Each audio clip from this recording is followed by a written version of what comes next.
Welcome back to my Book of Mormon summaries. We're in Alma 17. Please feel free to like and subscribe. The sons of Mosiah preached to the Lamanites.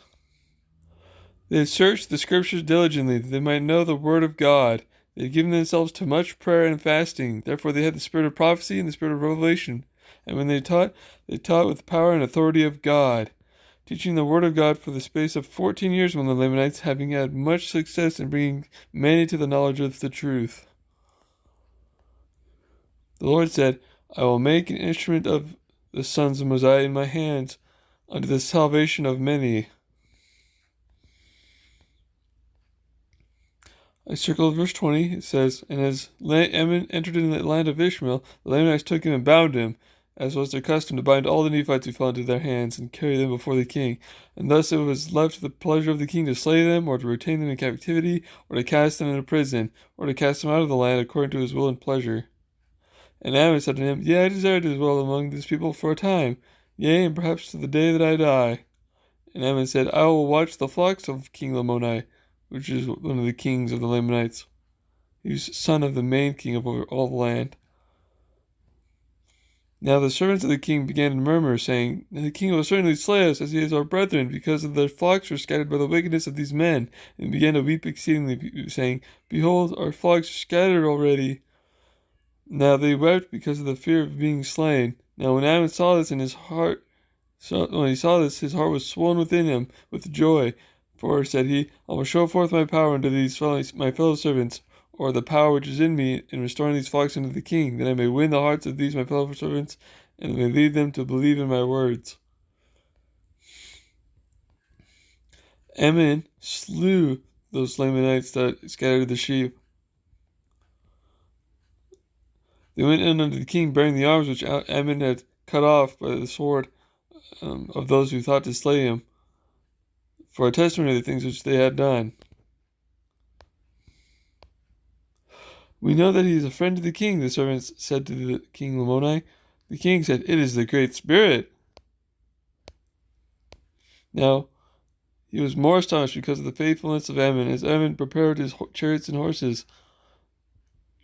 And the King Lamoni said, Surely there has not been any servant among all my servants that has been so faithful as this man, for even he doth remember all my commandments to execute them. Therefore, and Ammon turned himself unto the king, and said unto him, What will I that I should do for thee, O king? And the king answered him not for the space of an hour, according to their time, for he knew not what he should say unto him. I say unto you, Ammon said, What is it that thy marvelings are so great? Behold, I am a man, and thy servant. Therefore whatsoever thou desirest which is right, that will I do. Now the king had heard these words, he marveled again, for he beheld that Ammon could discern his thoughts. But notwithstanding this, King Lamoni did open up his mouth and said to him, Who art thou? Art thou the great spirit who knows all things?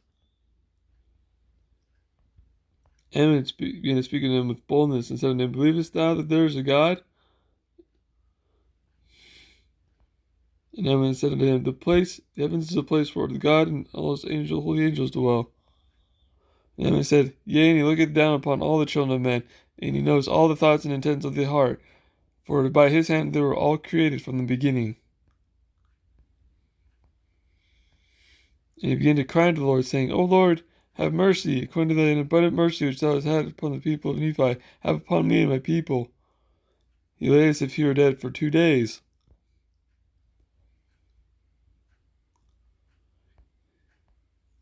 He said to the queen, He is not dead, but he sleepeth in God, and on the morrow he shall rise again, therefore bury him not.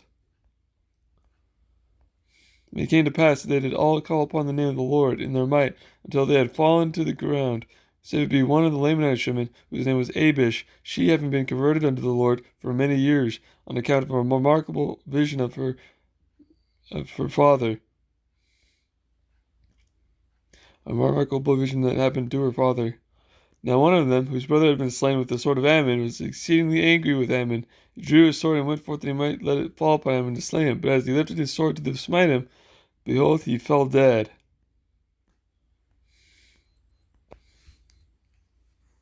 Lamoni stood, and he immediately seeing the contention among his people, went forth and began to rebuke them, and to teach them the words that she had heard from the mouth of Ammon. And as many as heard his words believed, and were converted unto the Lord.